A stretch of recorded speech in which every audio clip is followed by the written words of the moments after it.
Hi friends, welcome to குறிஞ்சி.com.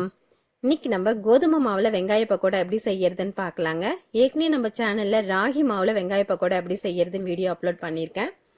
கொஞ்சம் வித்தியாசமாக இன்னைக்கு கோதுமை மாவில் வெங்காய பக்கோடா எப்படி செய்யறதுன்னு பார்ப்போம். இது நார்மலாக நம்ம கடலை மாவில் செய்கிற பக்கோடாவுக்கும் இதுக்கும் ஒன்றுமே வித்தியாசம் இருக்காதுங்க. ரொம்ப நல்லா இருக்கும் டேஸ்ட்டும். நான் நல்லா பெரிய வெங்காயமாக 2 வெங்காயம் எடுத்திருக்கேன். இதோட அளவு பார்த்தீங்கன்னா ஒரு 200 கிராம் அளவுக்கு இருக்கும். அந்த வெங்காயத்தை இந்த மாதிரி நீல நிறமாக கட் பண்ணி எடுத்திருக்கேன். எப்பயுமே நம்ம பகடாவுக்கு வெங்காயம் அரியும் போது ரொம்ப மெலிசாக அரிஞ்சிடாதீங்க. கொஞ்சம் இந்த அளவுக்கு திக்காக அரிஞ்சிங்கன்னா தான் நம்ம எண்ணெயில் பொரிச்சு எடுக்கும்போது வெங்காயம் தீஞ்சி போகாமல் கரெக்டான பதத்தில் வெந்து கிடைக்கும். இப்போ இந்த மாதிரி கையால் நல்லா பிசைஞ்சு விட்டுக்கிட்டு இது கூட நான் 1 கப் அளவுக்கு கோதுமை மாவு சேர்த்துருக்கேன். சில நேரம் நம்ம வீட்டில் பார்த்தீங்கன்னா கடலை மாவு இருக்காது. ஆனால் நமக்கு ஈவினிங்கில் ஏதாவது கரகரப்பாக சாப்பிட்டா நல்லா இருக்கும்னு தோணும். அந்த மாதிரி டைமில் ரொம்பவே ஹெல்த்தியாக இந்த கோதுமை மாவு வச்சு புதுசாக ட்ரை பண்ணி பாருங்கள். இதோட டேஸ்ட்டும் ரொம்ப நல்லாயிருக்கும். குழந்தைங்களுக்கும் யாருக்குமே தெரியாது இது நம்ம கோதுமை மாவில் தான் செஞ்சுருக்கோம். அவ்வளோ ஒரு டேஸ்ட்டாக இருக்கும். இப்போ இது கூட ஒரு 1/2 கப் அளவுக்கு பொட்டுக்கடலையை மிக்சியில் சேர்த்து இது பவுட்ரு பண்ணி இது கூட சேர்த்துருக்கேன். 2 பச்சை மிளகாவை இந்த மாதிரி கீறி போட்டிருக்கேன். 4-5 பல்லு பூண்டை நம்ம ரசத்துக்கு தட்டி போடுற மாதிரி தட்டி சேர்த்துக்கலாம். கொஞ்சமாக கருவேப்பிலை.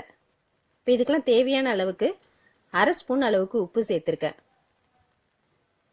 1/2 ஸ்பூன் தனி மிளகாய் தூள். இது காஷ்மீரி மிளகாய் தூள்ன்றதுனால கலர் கிடைக்கும், காரம் கம்மியாக தான் இருக்கும். அதனால் நான் 1/2 ஸ்பூன் அளவுக்கு சேர்த்துருக்கேன். இன்னைக்கு நான் இஞ்சி பூண்டு விழுது சேர்க்காம கொஞ்சமாக பெருங்காயத்தூள் சேர்த்துருக்கேன். நம்ம இஞ்சி பூண்டு சேர்த்து செய்கிற பகடாவுக்கும் இந்த மாதிரி பெருங்காயத்தூள் சேர்த்து செய்கிற பகடாவுக்கும் அந்த வாசனையும் டேஸ்ட்டும் மாறுங்க. நீங்கள் ஒரு தடவை இஞ்சி பூண்டு போட்டு செஞ்சிங்கன்னா அடுத்த தடவை இந்த மாதிரி கொஞ்சமாக பெருங்காயத்தூள் போட்டு செஞ்சு பாருங்கள். உங்களுக்கு அந்த வித்தியாசம் தெரியும். இப்போ இதை நல்லா கலந்து விட்டுடுங்க. இந்த வெங்காயம்லாம் மாவோடு நல்லா ஒட்டி பிடிச்சிக்கும். இப்போ இது கூட 1 கரண்டி அளவுக்கு எண்ணெயை சூடு பண்ணி சேர்த்துக்கலாம்.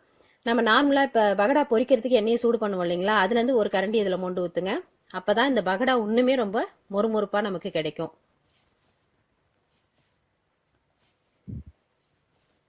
இப்போ இதை நல்லா கலந்து விட்டுட்டு பகடாவுக்கு எப்பயுமே மாவு இந்த வெங்காயத்தோடு ஒட்டி இருக்கணும். அந்த அளவுக்கு நம்ம தண்ணி தெளித்து மாவு பிசைஞ்சா போதும். ரொம்ப நீங்கள் தண்ணி ஊற்றி பிசைஞ்சிட்டிங்கன்னா அது பகடா அந்த மொறுமொறுப்பு இருக்காது. ரொம்ப ஒரு மாதிரி சவுக்கு சவுக்குன்னு ஆகிடும். அதனால் திட்டமாக தண்ணி தெளித்து டைட்டான அளவுக்கு பிசைஞ்சு எடுத்துக்கோங்க. இப்போ எண்ணெய் நல்லா சூடாக இருக்குது. பகடா போடும்போது ரொம்ப உதிர்த்து விட்ட மாதிரி போடாமல் இந்த மாதிரி கட்டி கட்டியாக போடுங்க. அப்போ தான் நம்ம எடுத்து சாப்பிட்றதுக்கு நல்லா டேஸ்ட்டாக இருக்கும்.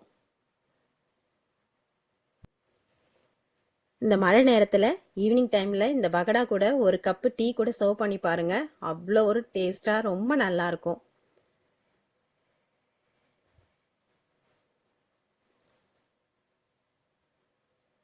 இப்போ ஒரு பக்கம் நல்லா வெந்ததுக்கப்புறம் இந்த மாதிரி திருப்பி போட்டுடுங்க.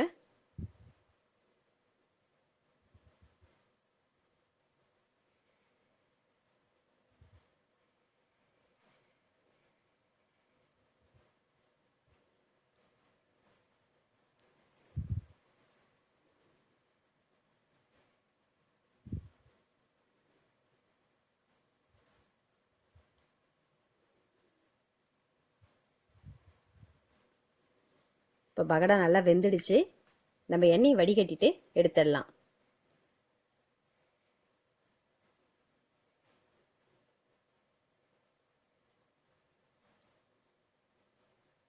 பார்க்கவே ரொம்ப சூப்பராக இருக்குது பாருங்கள். நல்ல ஒரு கோல்டன் கலரில்.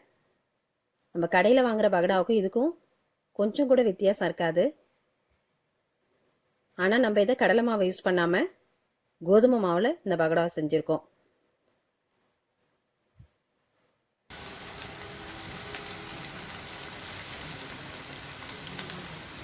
இப்போ இதே மாதிரியே நம்ம எல்லா மாவும் பொரிச்சு எடுத்துட்டா நம்மளோட வெங்காய பக்கோடா ரெடி. ரொம்ப எளிமையாக செய்யக்கூடிய இந்த வெங்காய பக்கோடாவை நீங்களும் உங்கள் வீட்டில் செஞ்சு பாருங்கள். செஞ்சு